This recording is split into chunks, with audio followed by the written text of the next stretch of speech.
Laying out the case, Turkish President Erdogan just finished up a speech saying that there is strong evidence that the killing of Saudi journalist Jamal Khashoggi was planned days before his murder and involved at least 3 separate teams of Saudi intelligence agents, including a military general. President Trump commented on the Saudi explanation for Khashoggi's killing yesterday. We have a great group of people in Turkey right now and a great group of people in Saudi Arabia. We will know very soon. We have tremendously talented people that do this stuff very well. They're coming back tonight, tomorrow, and I will know very soon. And I am not satisfied with what I've heard. Joining me right now is Fox News senior strategic analyst, retired 4-star General Jack Keane. General Keane, good to see you this morning. Yeah, good to see you. Thanks so much for being here. So what's your take on all of this? If the Crown Prince, Mohammed bin Salman, is found responsible, what is the impact on U.S.-Saudi relations? Yeah, it's pretty significant. This is a major setback in our relationship, to be sure, here. I mean, the Crown Prince is running the day-to-day operations in Saudi Arabia.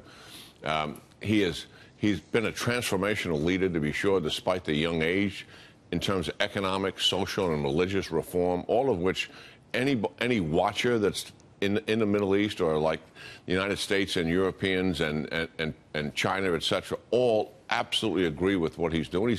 He's the first leader since 1979 that's ever taken on the right-wing ideology of Wahhabism, which was a contributor to 9/11. So he has had a lot of support. But the problem he's also had is he's a strong man, and he's dictatorial, to be sure. And it seems to be manifesting itself here. I think, at a minimum, he's weakened by all of this, to be sure.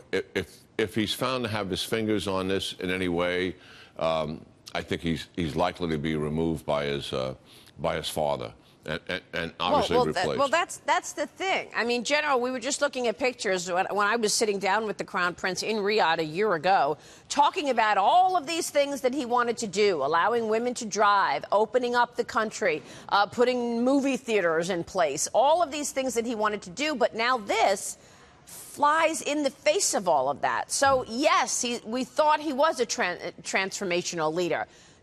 If he's responsible for this, does that completely raise questions about what we expected from Saudi Arabia and from him in particular? You know, if he has to go because he's involved in this, I suspect the king will put somebody in place that will continue the transformation, because economically, you know, Saudi Arabia doesn't have a choice. They're heading towards a cliff. By 2030, they start to consume internally all the oil that they're producing. So they have to have economic diversity.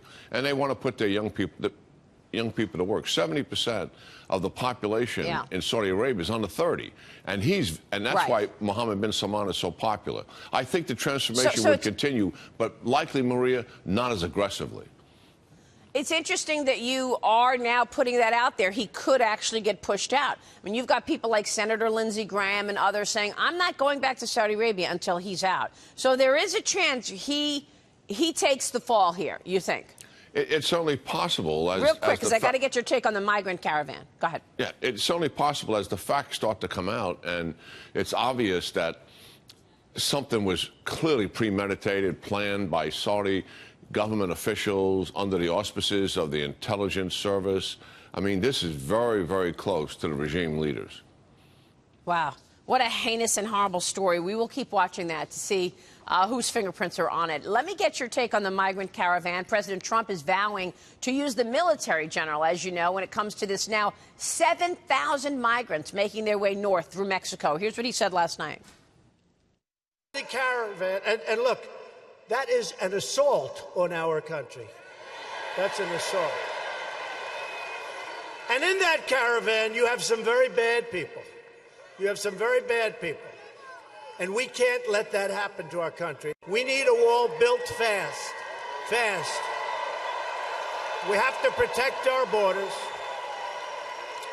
We don't have borders. We don't have a country. We have to protect our borders. General, your reaction. What should the U.S. be doing now about this caravan? And do you think we will see the wall after the midterms? Well, I think we're finding out that, you know, this whole caravan is manipulated by political opposition leaders inside of Honduras. Fuentes, the leader of it all, and the media supports it, and that's why they were able to actually triple the size of the caravan as it started to move based on the exposure to it. But listen, the president's absolutely right. We've got to protect our borders, and we have got to protect our sovereignty. And he's right. If we don't do that, what kind of a country do we have? I mean, so maximum pressure here, in my view, Maria, on Mexico. I mean, the Mexicans did not step up. They said they were going to do something, and then because they got into a population control issue there, which would involve police, but there's ways to do that without hurting people, and they just backed away. We got to go back to that to be sure. And if we don't do that, then we got to have a major problem. We cannot let these. If we let this caravan in, we're going to see another one in 30 days and another one in 40, 60 days. It'll just continue, and they'll get considerably larger. We have to stop it. Well, obviously it's organized. Is there any way to find out who's behind organizing this caravan to the U.S.?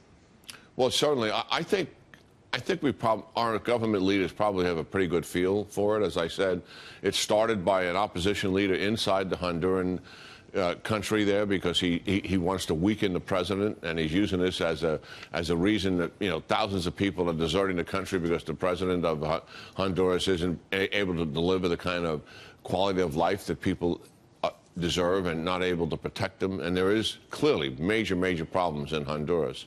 So that's part of it. But there's likely some other issues that we're not aware of, and how this is sustained as it's going forward. And there may be some of that coming from the United States. I don't know. I'm just speculating. But the real issue is that our laws aren't right. We're not protecting the American people the way we should. And we've got to be able to shut this down. All right. We'll be watching that. General, good to see you as always. Thanks so much. Yeah, good talking to you, Maria.